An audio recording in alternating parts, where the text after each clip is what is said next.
Hello, everyone. My name is Stephanie Broxton, and welcome to the Smarter Together webinar series. This webinar series touches upon how multidisciplinary applied research can be used to make a community impact and improve the human condition. I'm delighted this week to introduce some ongoing research surrounding building climate resiliency. I have the great pleasure hosting our researchers and panelists this morning. I will let them tell you more about themselves and their research. After this presentation and corresponding discussion, we will open up the conversation to questions from audience members with the remaining time. Please remember, we welcome your questions in the corresponding Q&A area throughout the presentation. Speakers, you can begin when you're ready. Okay, well, good afternoon, everybody. It's a pleasure to be here. I want to say thank you to Deborah, Stephanie, and Christy for the opportunity to be part of the Smarter Together series. And to talk about building climate resiliency, which is undoubtedly one of the grand challenges of our time. Okay. Many of us are aware of the growing frequency and intensity of climate-related disasters, and as we speak, new records continue to be set. This morning, I looked at the New York Times, and one of the headlines was on the ongoing record-breaking heat wave in the Western U.S. Climate warming is being associated with what is being called the West drought in 2 decades. Asphalt, people are being warned to stay off the asphalt because it's now a risk for third-degree burns in parts of Arizona and Nevada. Wildfires are raging in different places, including Montana and Utah. I called a colleague last week in Arizona, and he said to me, it is 116 degrees Fahrenheit. And I said, what do you do when it's 116 degrees Fahrenheit? He said, you stay indoors. You turn on the air conditioner and try to keep cool and keep the pets indoors. Okay, but what happens if everybody turns on the air conditioner? The power grid may not be able to support it. Power grids in Texas are strained, and officials have asked residents to limit appliance use to avoid blackouts, for example. The levels of Lake Mead, which supplies water for millions of people, is at its lowest since the 1930s, and so on and so forth. Okay, so these are challenges that we have to think about and act on. Those on the coast worry about sea level rise, storm surge, blue sky, flooding.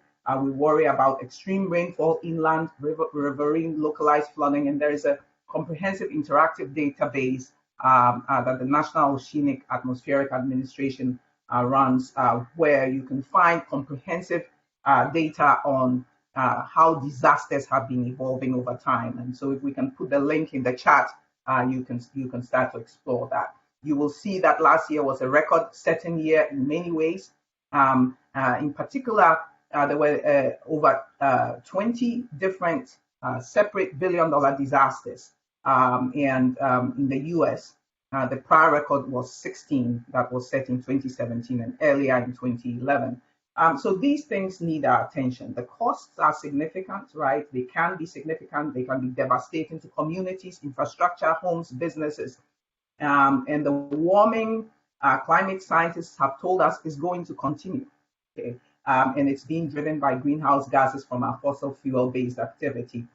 So this is what we want to talk about today. We want to talk about how to build resilience to climate change. And when we say resilience, we are talking about the ability to anticipate, prepare, and plan for, withstand, recover rapidly from, and adapt to these climate disruptions. And also include that adaptation must include some transformations to enable us to curb the exacerbating effects of the climate. Last year, AT&T funded 5 universities to partner with local governments to build resiliency to climate change. We received one of these grants and focused on inland flooding in Georgia. And all the panelists are involved in the project directly and indirectly in different ways. So I'll go ahead and introduce the panelists. My name is Ajo Amekuji Kennedy. I am professor in the School of Civil and Environmental Engineering at Georgia Tech. And my research interests are in infrastructure management and decision-making to create sustainable communities. Dr. Russell Clark, Senior Research Scientist in the School of Computer Science, is also one of the project leads. He has an interest in mobile development, Internet of Things, and innovation, and he's also one of the project leads for the Smart Sea Level Sensors project in Savannah, Georgia. Dr. Thomas Wall is program lead for engineering and applied resilience in decision and infrastructure sciences division at Argonne National Laboratory, part of the U.S. Department of Energy. He's part of the ongoing work to develop data and support applications to build climate resilient communities. And finally, our fourth panelist is Dr. Hee-Jun Chang, professor in the Department of Geography at Portland State University. His research interests are in hydrology and spatial analysis. He's a member of the Urban Resilience to Extreme Sustainability Research Network, meaning he's part of the team that developed the overarching analytical framework that we used in this challenge. UREX is sponsored by the National Science Foundation. So this morning, we're going to talk about the objectives of the challenge, how we approached it, highlight some of our key findings and implementations, and talk about the data and analytical resources that Argonne National Laboratory and UREX are developing that can help be helpful for communities, public agencies, and businesses that want to develop climate resilience. They are workers doing some work here, so I'm not sure whether you hear background noise. If you do, Stephanie, can you prompt me and I'll use earphones. So what were the objectives of the challenge? Let's go into the challenge. The AT&T challenge report is available online. Okay, so Russ, if you could please put the link in the chat, I think people can access it from there. Thank you. So what did we focus on? We focused on inland flooding. Why did we focus on inland flooding? There's significant and costly damage being done by rivering and localized flooding around the U.S. and the costs of flooding are generally on the rise. So this is partly because of the changing climate, but it's also partly because of building in the floodplain, and it's also partly because the floodplain is changing. So the floodplain is expanding. And then when we think about urban areas, there's expanding impervious surface. The percentage of impervious surface is expanding. So that's the first reason. It's a critical issue. The second reason is because Argonne National Laboratory has made available data on inland flood risk exposure, incorporating climate change effects, and that's important to have that data to do this kind of analysis. So the objectives of the project, we can boil down into two main ones. We wanted to understand the vulnerability and exposure of Georgia's communities to inland flood risk, and then where the risk hotspots are. Okay, and then also how communities can build resilience to inland flooding. We put together a very large team. Besides myself and Russ Clark, we have Dr. Babaka Shuri from the School of Building Construction and Civil and Environmental Engineering, who is one of the leads, as well as Dr. Brian Woodall, who is a social scientist, political scientist in the School of International Affairs, the other lead. Prerna Singh, PhD candidate, who is developing resilience theory and tools on adaptive approaches to resilience, was also part of the team. And then we had 4 undergraduates, Tai Parilo, Derek Rizi, Mandani Tenakun, and Ashley Bryant. We also had partners from the public sector. Increasingly, we are seeing these kinds of mega community structures being used to address these challenges.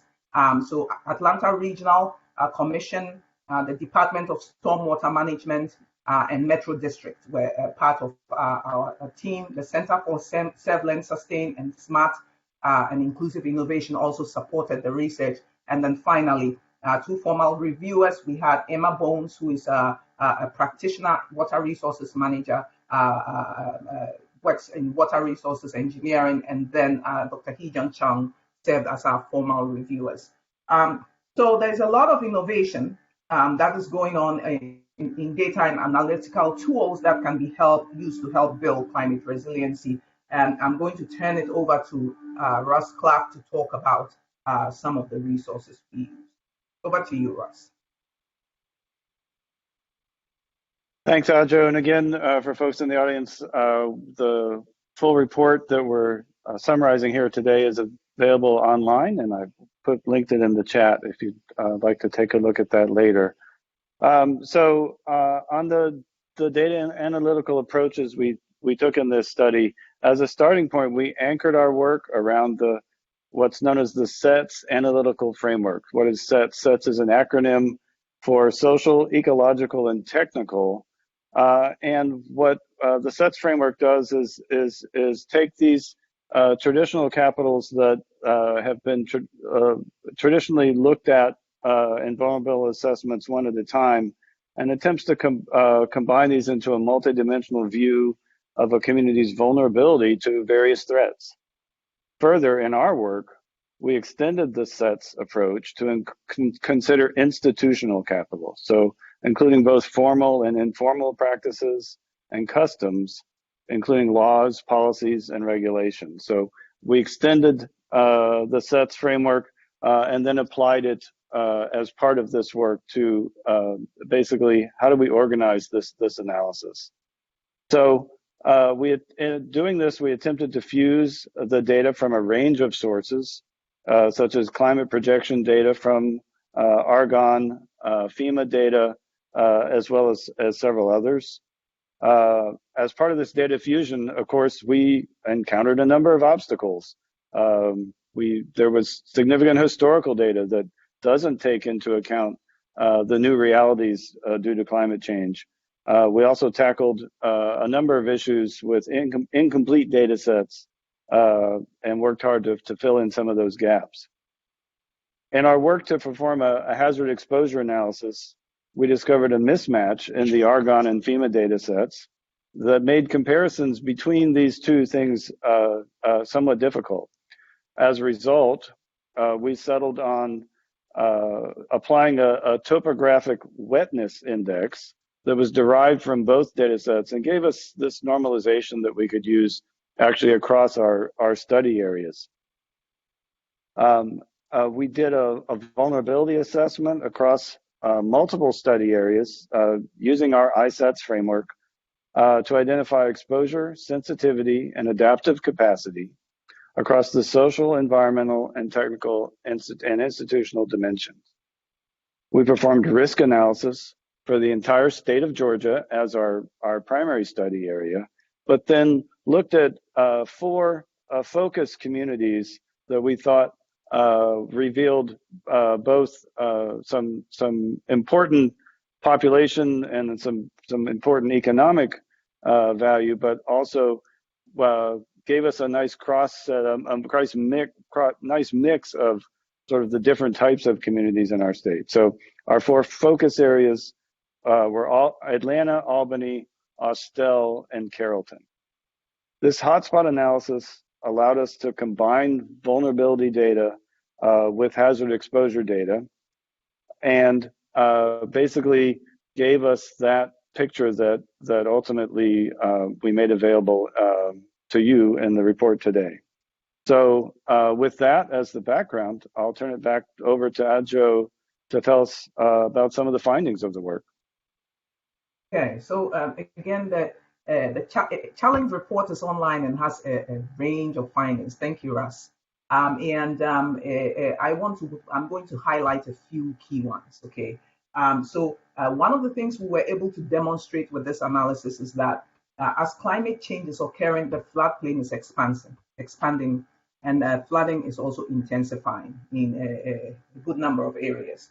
And we're talking about riverine flooding. This is flooding that happens when the river flow exceeds the capacity of the river channel, and then localized flooding that occurs when rainfall overwhelms the capacity of drainage systems. And this is more likely as the impervious surface layer expands in urban areas.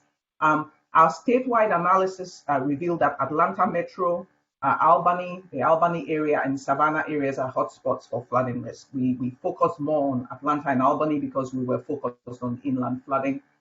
Several areas of high vulnerability we found are also areas of high exposure.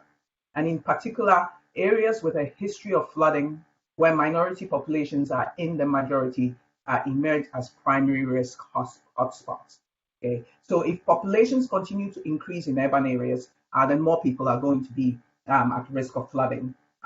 We also saw that more vulnerable areas are less likely to have strong institutions, financial and staff capacity to address flooding and address flooding in the context of climate change, meaning that they have less capacity to adapt.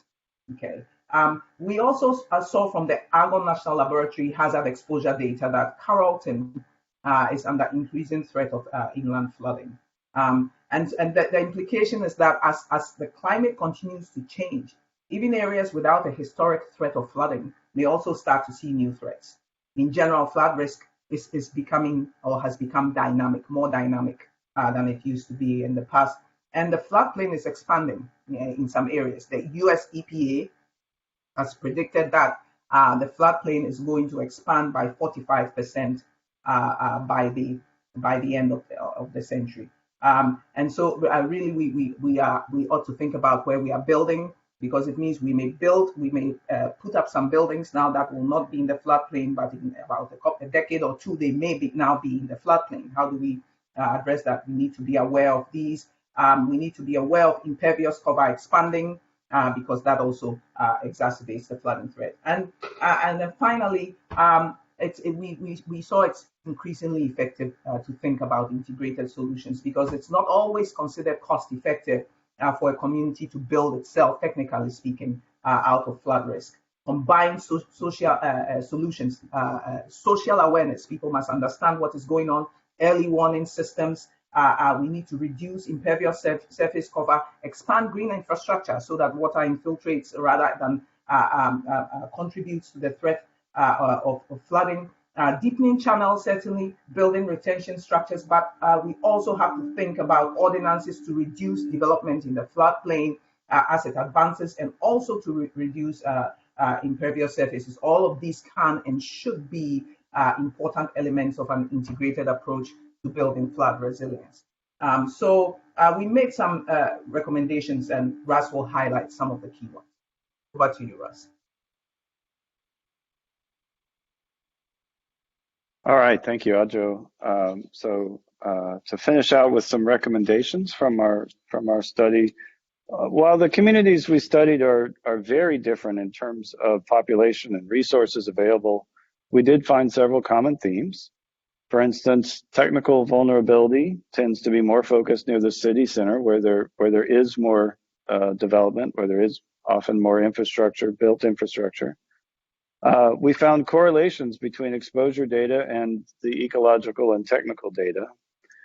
A common characteristic of most communities that we studied, or certainly of all four of the ones we looked at, but we saw it in others as well, is this combination of both infrastructure and natural boundaries that form clear demarcations between areas of high and low vulnerability, and that often correlate between various income levels, education, and minority population levels.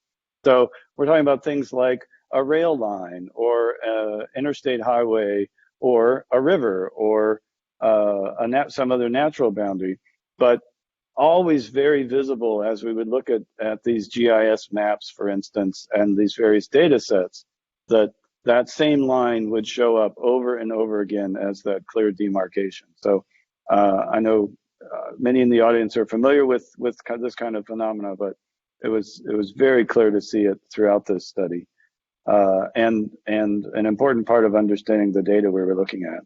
So some recommendations from our work then include communities must incorporate climate considerations formally as part of comprehensive planning. Communities can address climate considerations in a number of ways. For instance, as part of the community rating system with FEMA, for instance, where there is low institutional capacity, community, private, public, academic partnerships, also known as mega communities, can be used to support the development of capacity for building resilience. An example of what we're talking about here is, in fact, the AT&T Climate Resilience Community Challenge that supported this work we're presenting today. And finally, there is a notion of a maturity scale for future proofing against the changing climate, and It can be aided by emerging methods and data such as those used in this study. Again, if you're interested in more details, feel free to reach out to us, but also reference the full report there in the chat. And now I look forward to hearing from our other panelists as well. So we'll pass it back to Anjo. Excellent. Thank you, Ras. So, the data that we use for this study, a key piece of it came from Argonne National Laboratory. And ANL has been working on developing climate hazard data to support analysis and adaptations for climate resilience. So, Dr. Tom Wall, we are going to turn it over to you. You are involved in some of these efforts. Can you discuss some of the things ANL has been doing in this area and how communities, public and private agencies can access the kind of data that the downscaled climate projection data that you are developing to use in their work for climate resiliency planning? Yeah, thanks, Ajo. So it's a good question. Let me just give a brief background on some of the climate modeling work and its applications that we've done at Argonne. There's many different approaches to climate, dealing with climate change. There's three sort of overarching thrusts at Argonne. One is focused on decarbonization.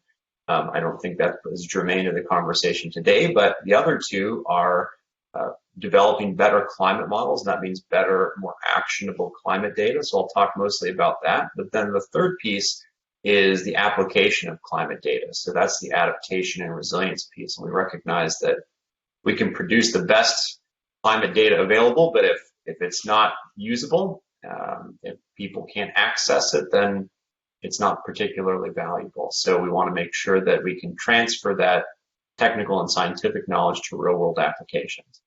So let me talk a little bit about the climate data. And I will say up front that my background is in civil engineering and I'm not a climate scientist, but I work closely with our climate science team at Argonne. So I'll channel my inner climate scientist and describe what their main efforts have been. So, all of our understanding of climate starts with, and future climate starts with global climate models, which project information at a global scale. So, they would look at North Georgia and South Georgia and say, here's how climate will occur or evolve in North Georgia. Here's how it will occur and evolve in South Georgia. They're looking at pretty coarse understandings of climate, which is not particularly useful to a study like the ones that Ajo and Russell described, where you're trying to look very locally. I was on a panel last week, and I'm in Chicago, so our local power utility is Commonwealth Edison, and there was a gentleman from Commonwealth Edison who made the observation that they say that all politics is local, and he said, I think the same is true with climate impacts, that all climate impacts are local. And I really like that because it's absolutely true. We're trying to understand and take action locally to make ourselves more resilient to climate. So we need data and information that aligns with those local scale decisions. And that's been the main thrust of developing climate data at Argonne and is why it's useful in studies like was being described here, is that we're not trying to understand the whole global climate system. We're trying to understand North America. And we have massive supercomputers at Argonne. We are a Department of Energy national lab, and supercomputing is one of the main thrusts of the Department of Energy. So we're able to, instead of applying all of these supercomputing power to understand the entire globe, we can look at just North America. And in doing so, we can look at it in higher resolution. And I describe that just like pixels on your cell phone, right? We're looking at modeling climate in North America with smaller pixel sizes, which gives you a much clearer picture and much higher definition picture of what's occurring. And what that allows us to do is then say, well, not just here's what happens in North Georgia, but here's what may happen in Midtown. And how is that different from, what happens up at the perimeter, or what happens down at the airport, or other regions around Atlanta, or indeed elsewhere across the state and the region. So these really local types of impacts are useful because that aligns with the level of decision making. We can also produce more actionable information. So I'm fond of saying, I don't really care about rainfall, if I'm perfectly honest, in future rainfall. What I care about is how that rainfall translates into flooding. as has been discussed today. So we can produce greater, more actionable types of information that can more directly align with decision-making processes. The city manager or the public utility manager for a small town who's concerned with the stormwater systems there and are they adequate, what they're really looking at is future stormwater run. And so we can provide the very specific types of information, not just average rainfalls, but the extremes in very specific types of metrics that plug directly into these types of decision processes. And then, we've also recognized that not all organizations or communities are equally equipped to use the data. So once we've produced climate data that we think is useful for informing decision, AT&T is a large, sophisticated, well-resourced organization. They've been dealing with business risk for a long time. And so the concept of risk and dealing with that in decisions is not new to them, but climate risk is new. So it was a little bit of a stretch to sort of help them understand how climate risk is different and how that can tie into their existing decision processes. But look, a small town or a smaller organization, a smaller county public utility district or something like that, they're just trying to manage and maintain their system under normal circumstances. So layering in climate is completely new, and they, rightly so, don't necessarily have the resources and capabilities to as easily integrate that in decision processes. So that gets to our third pillar at Argonne. Our third piece here is applying climate data to inform adaptation and resilience decision making, so that we can develop the processes to deal with uncertainty. And so Dr. Amakuji Kennedy mentioned that there's a lot of work ongoing in her research group about how to deal with uncertainty in the decision-making process. And that's a really important piece. This climate change uncertainty is, we don't doubt that the climate is changing, but we're uncertain about timing and magnitude and extent of events. And so finding decision processes that, can take this massive, sophisticated, complex problem and boil it down to effective local scale decision making that can build the resilience of local communities is a challenging problem. And so that's been a major focus work of ours as well at Argonne. I want to be mindful of time. I could talk on and on about this, but maybe I'll pause there in deference to our other panelists, and we can dig a little bit deeper on some of these areas in the Q&A if we'd like. Thanks. Okay, excellent. Thank you, Tom. Very helpful, the work that Argonne has been doing, and we'll circle back to you soon to ask you to give us some links or resources that others can tap into if they want to do this kind of work. But I want to move along and ask Dr. Hee-Jun Chang a few questions to chime in on a few questions here. So the overarching analytical framework we use for this study, the Social, Ecological, Technical Systems Framework, SETS framework, came from the Urban Resilience to Extremes network that Dr. Hee-Jun Chang is a part of. So Dr. Chang, can you talk a little bit about UREX? What is this Urban Resilience to Extremes? And then why is it that SETS approach is important to climate resilience, and how is it different from the prior approaches that were used in addressing system resilience? Thank you, Ajo. First, the Urban Resilience to Extreme Systemic Research Network. It's sponsored by U.S. National Science Foundation that Ajo mentioned. The U.S. National Science Foundation is interested in addressing sustainability issues in the urban environment. As we know, the more than 80% U.S. population living in the urban areas. And we are one of the three projects sponsored by the UREX, Systemic Research Network program. So we are interested in looking at extreme events such as urban heat island and floods and drought. So the project started since summer 2015, and we are nearly ending the project now. So the UREX is a network of scientists, practitioners, government representatives, and environmental justice leaders from 10 US and Latin American cities. So we have more than 200 people in our network, and we share common interests in building resilience to climate change in our cities, and we have been sharing progress and challenges and need for achieving resilience. And actually, the AJO is an external advisory member of our network. So we have several different working groups as well as cross-cutting task force, and I was involved in city comparisons and climate and hydro extremes and SETS infrastructure integration. And I also led the Urban Flood Vulnerability Task Force, which is a cross-cutting task force.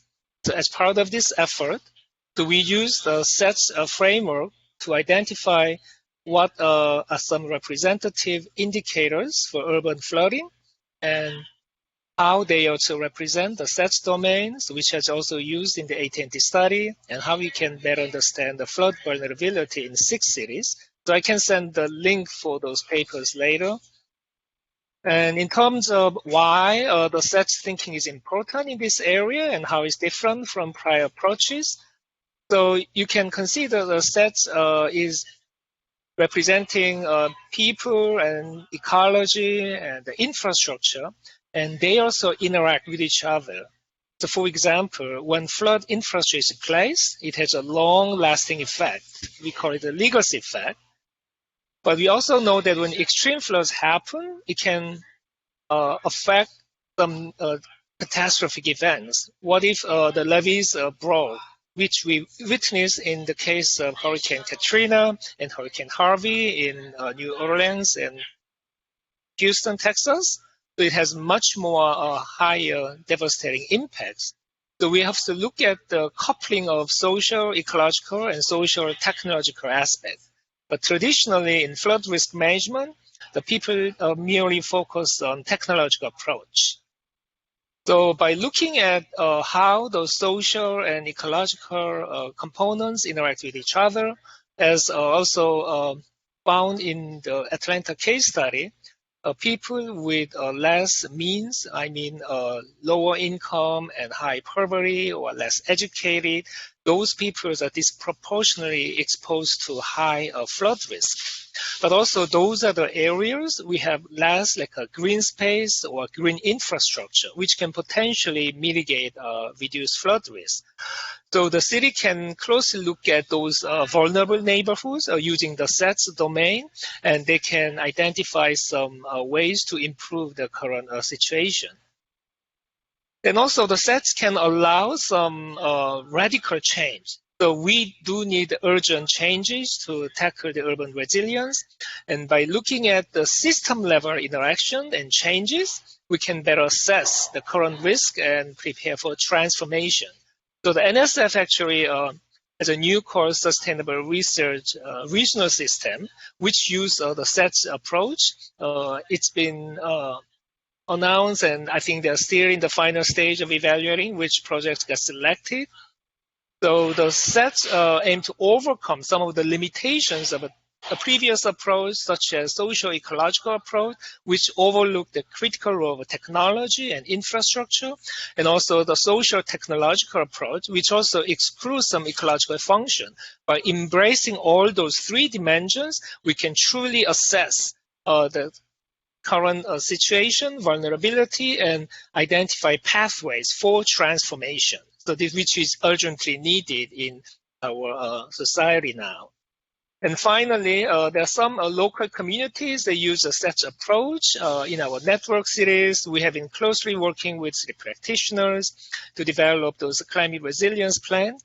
For example, in Portland, the city has been increasing interest in using that approach to tackle the urban heat island and flooding and how we can better prepare for community resilience. They have been closely working with neighborhood organizations and various community partners to drive some stakeholder-driven research, what the community wants and how the city can better address the need of those people, typically most underrepresented groups. So I'm really glad that AT&T sponsors such a research. In New York City and other cities, they also have a close working relationship with the city, and they are eagerly working with the university researchers. There's actually another SETS convergence project, and AJO is also a part of them. And the Adam Paris, who is the Deputy Director of the Climate Science and Risk Communication in New York City Mayor's Office, he actually testified the value of working with such convergence in co-producing knowledge for climate resilience plan.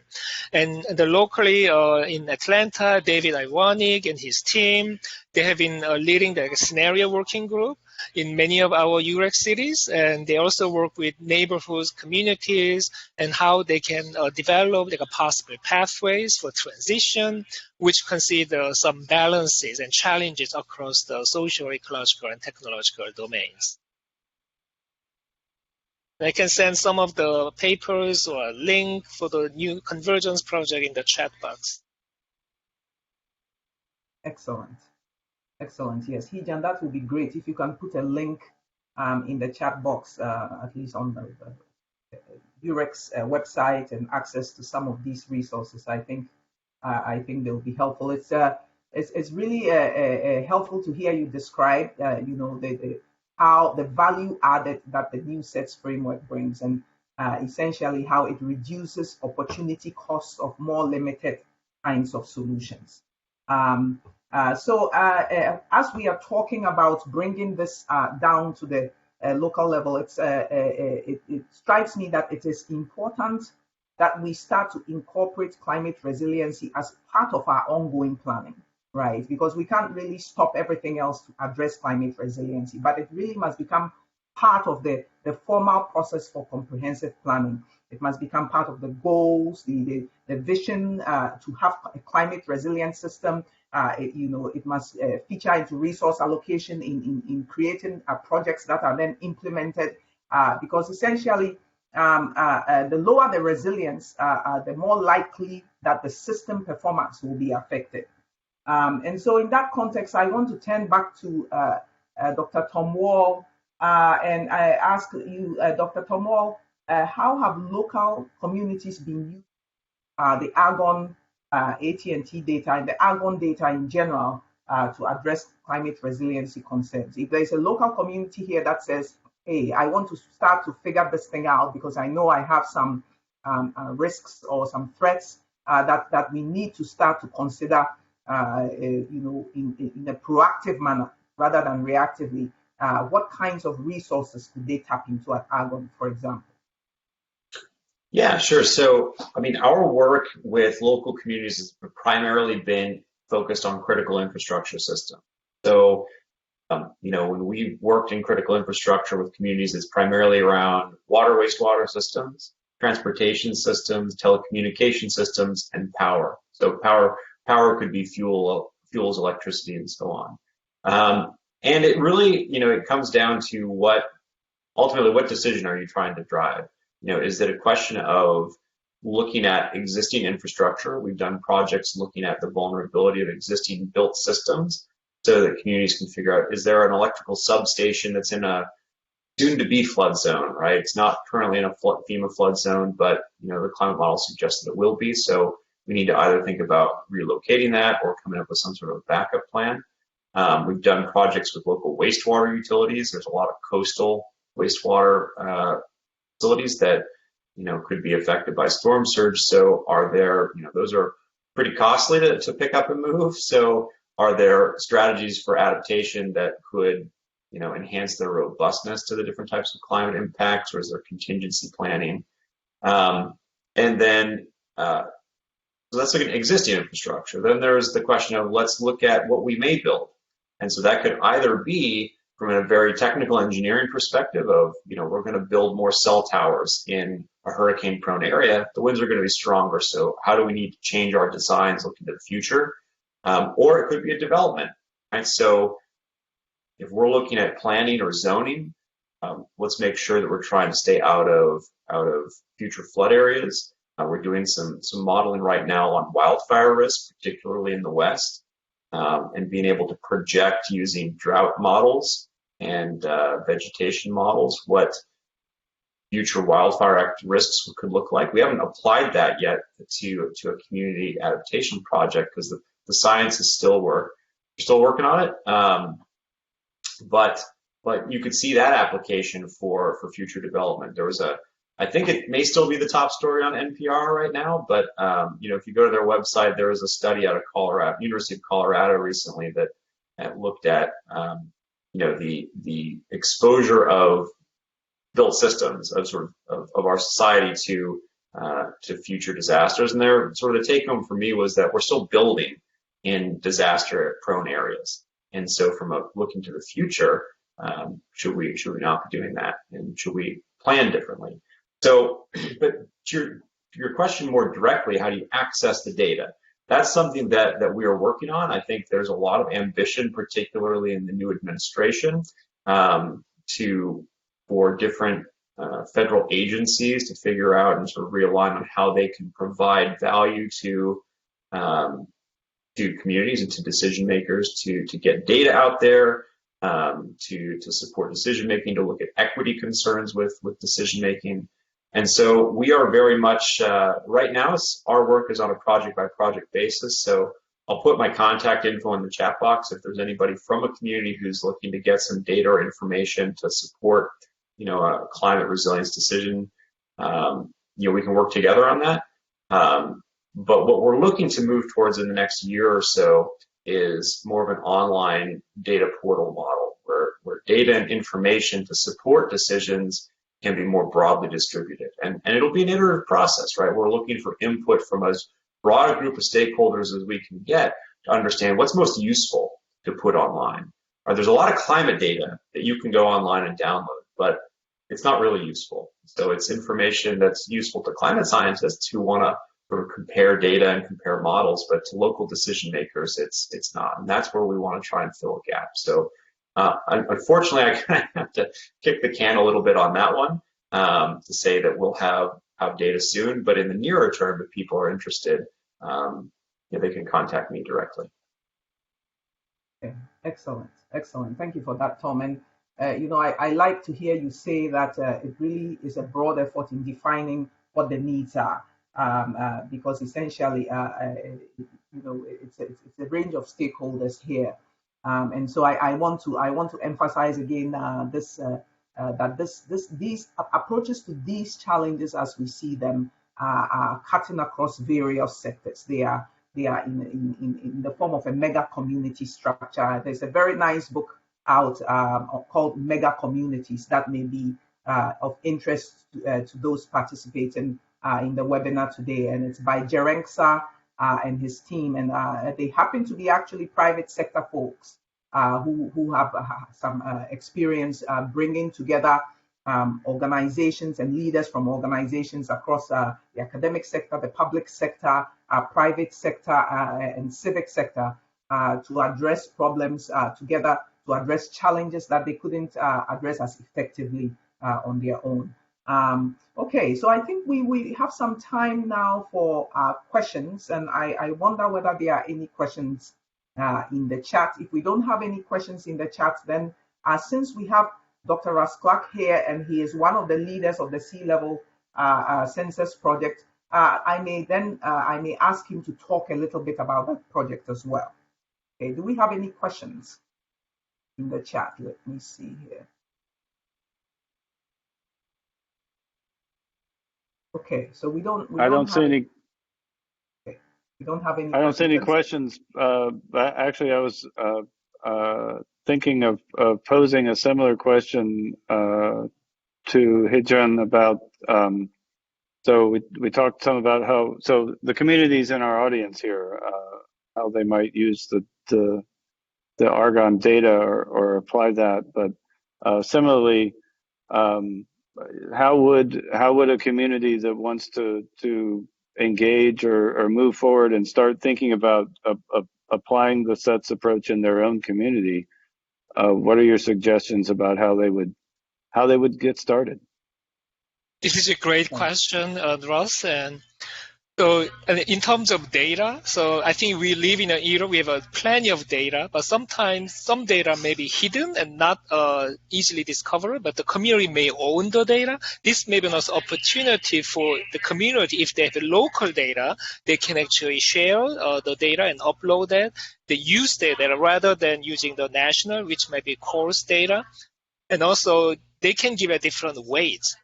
some cities, okay, I really want to emphasize this particular indicator than the other, but based on their stakeholder interests and their preference, we can use like a different weights, and then they can create some different vulnerability maps. But what we have done is we give an equal weight for each indicator, because we are primarily interested in looking at a comparison across different cities. But we need to understand the unique geography of each place. The locals know that which may be the most important than the other, and they can we can actually empower them to be part of the process.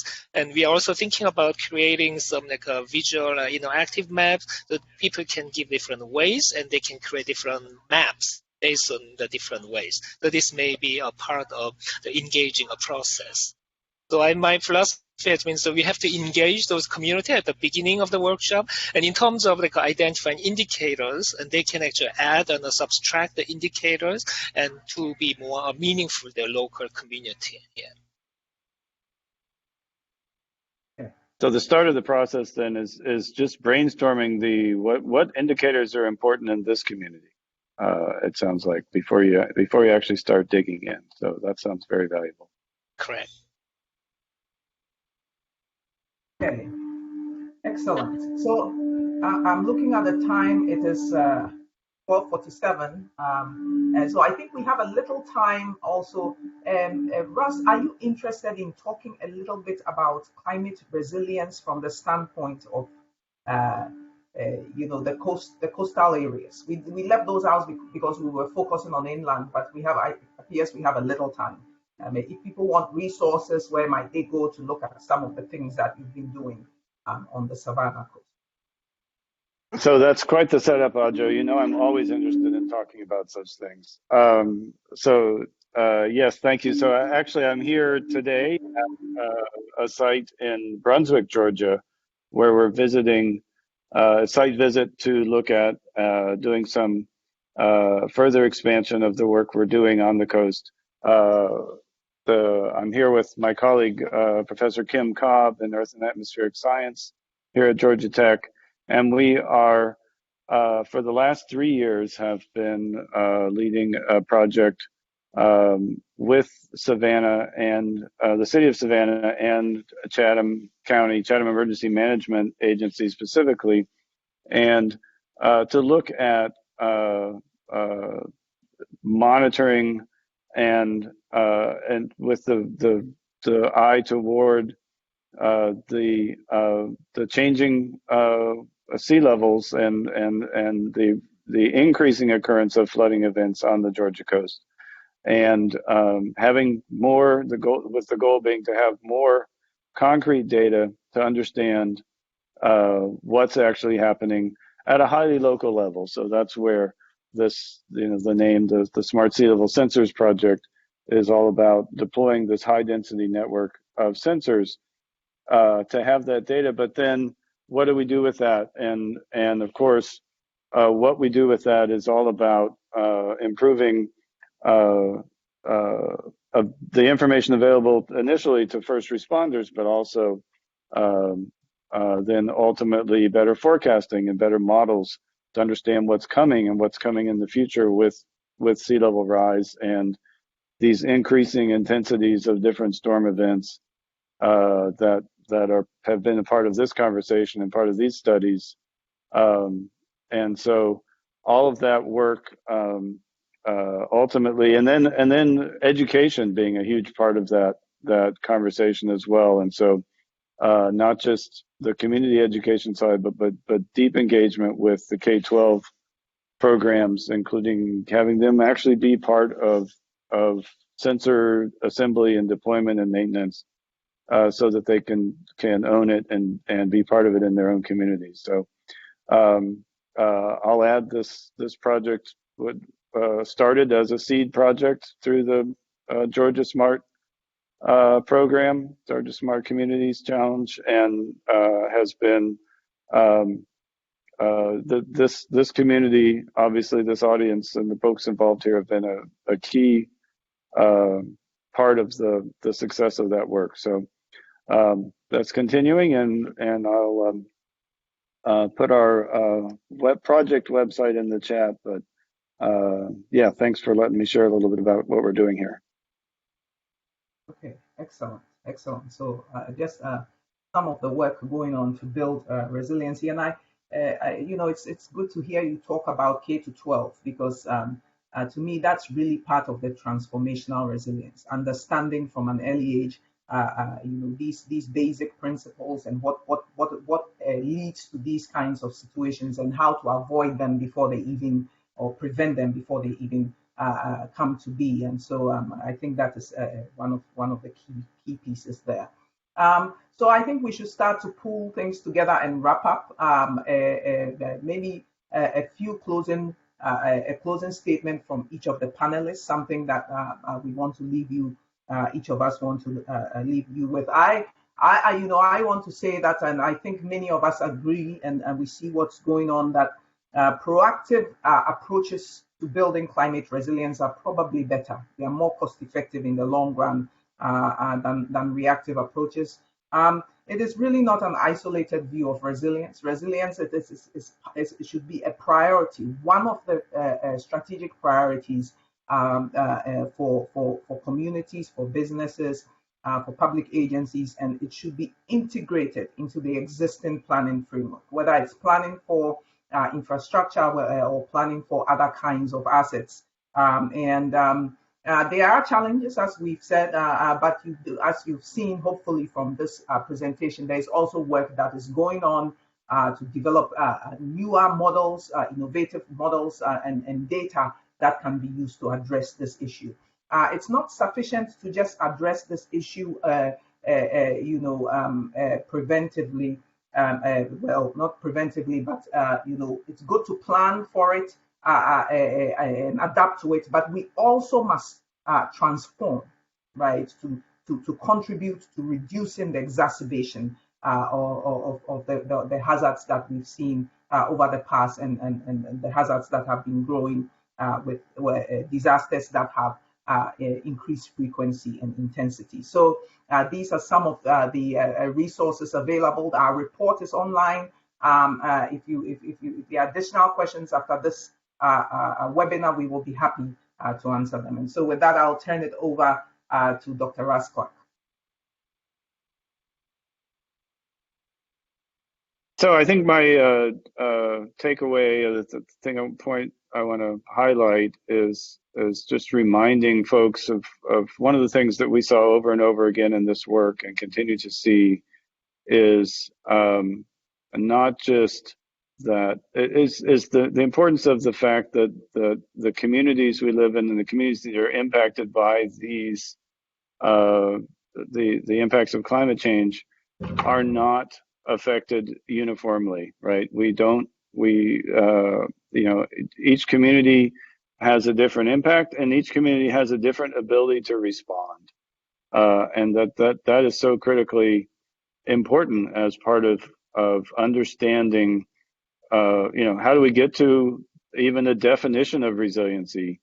It really has to incorporate all of those aspects, not just how high is the water going to be there, but then what is this community's ability to respond and move and thrive after that incident? And obviously that varies widely for many factors, and is increasingly clear that has to be an important part of our work. Dr. Tom Wall, any closing remarks?